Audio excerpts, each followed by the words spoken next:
biological sisters, Sadie and Destiny, spent much of their childhood in and out of different foster homes until they were adopted by Mary Lou and Charles, who knew the girls for many years. When children are in 3rd and 4th grade and they've been adopted, sometimes issues that had been buried and they didn't want to talk about it until they got really comfortable and felt secure in a family rise up.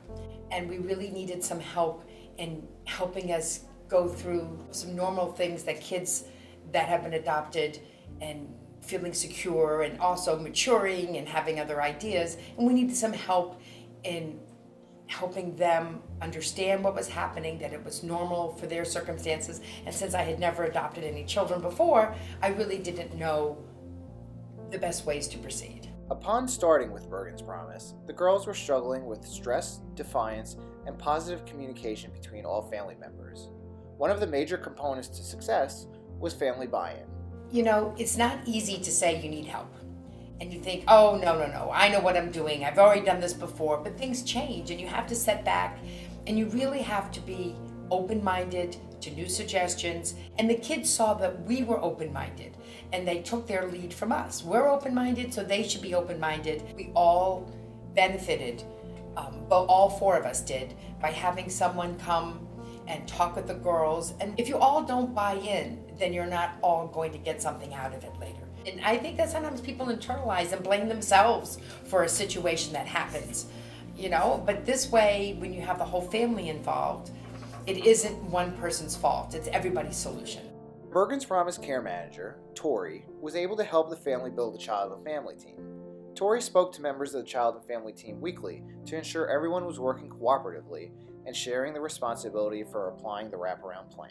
There is somebody overseeing what's going on. You have another person to ask questions to. So the care manager person really does care, and they keep eyes on what's happening to make sure that the therapist is the right one for your child. We would meet every 3 months with everyone as a team, and each therapist would come every single time to every child and family team meeting that we had, so we can all, put out on the table progress and what's not working. And I think that was another reason why this process was so much quicker. You really do care, and I think that comes through. It's not a lot of BS. So you really do care, and you ask all those good questions to find out what are the best people. And I don't, honestly, and I mean this sincerely, I don't think that you could have picked better people.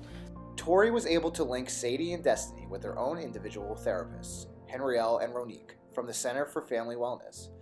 One of the things that was extremely important for me is that the girls had 2 separate therapists. I think their real issues were separate and they needed somebody separate. And I never really had to, put my foot down and demand that. Through the process of assessing our family and asking the questions that you ask on your questionnaires, I think it came out loud and clear that the girls had separate issues and you guys respected my request and you respected our feelings, and that made me feel good that I didn't have to argue, that you saw what I was trying to say. And that's important.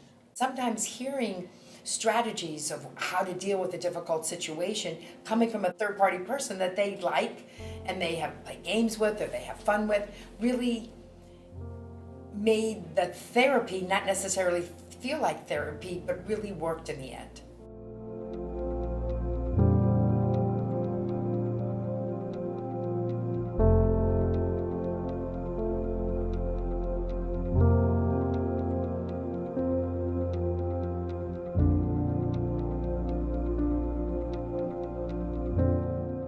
After 10 months, both Sadie and Destiny successfully graduated from Bergen's Promise and saw major progress.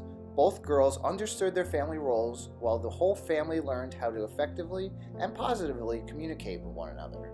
It isn't just mother-father dynamics that's an issue with a child, it is a whole family. And I think by involving the entire family, you get to the resolution faster. And I think that having the communication, knowing that people cared, it gives you that impression that people really care.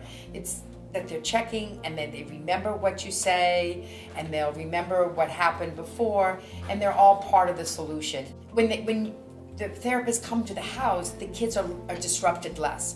You can go to practice and know you have 15 minutes to be home rather than have to go someplace else. And then the other kid is sitting in the lobby waiting and getting annoyed. And I'm sitting there saying, I've got laundry to fold, I've got dinner to make. And this way I could do those things while they're having therapy. It made it a better environment for the girls to feel comfortable in their own surroundings. The girls are excelling in school and sports as they are the top players on their soccer, lacrosse, and basketball teams. The family continues to show resiliency and persistence in getting past setbacks with positive coping and communication skills. My daughters are happier. And if the family is a little bit happier because they have some coping strategies and I have some coping strategies, it's not going to get to a crisis point. Just seeing, like, anytime I came, I saw progress every single time. Like, it was, for me, even just seeing that progress, it was like, wow. Like, seeing both girls grow individually, both at school, at home, in their sports, and just, like, seeing how resilient they are, it's amazing. I think what this has done is make the girls realize and recognize they're important. They're important. This is their person. It isn't the two of them lumped together, that they had issues and their voice was being heard. Usually when I talk to people, I don't talk that much and I get shy. But when I talk to them, I just go out talking, telling them what life is. It's like I'm not shy anymore. My daughters have been through a lot.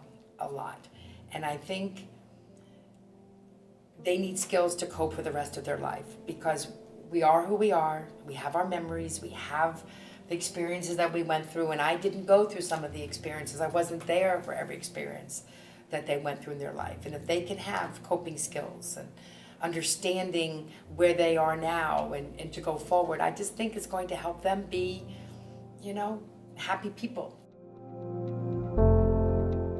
One of the things, I had no idea that an organization like this existed. And I think that people need to know that this is here. I was introduced to Bergen's Promise because I was a foster parent, but I didn't realize the depth of what they can do. And I'm very appreciative to Tori for being, there, never being naggy, just checking in, a text here or there, and coming over. I think it made it a very positive experience. At the end, it's going to turn out good.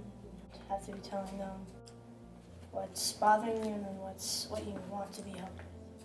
I think for families that are adopting older children, you really need that support for yourself as well because you are doing the right thing, it's not easy, and you need some strategies. You didn't know you were going to be finding yourself in this situation. And yeah, it's not the easiest thing to admit that you need help, but once you do and you realize it's very comfortable, it's easy, and the kids really benefit from it, then why not? The message of what Bergen's Promise can offer and what you offer and all this should be out there. People should really know that it's not painful and it's very beneficial. And that's the one thing I don't think a lot of my peers, other moms know about this. My family came through Bergen's Promise and we're better for it.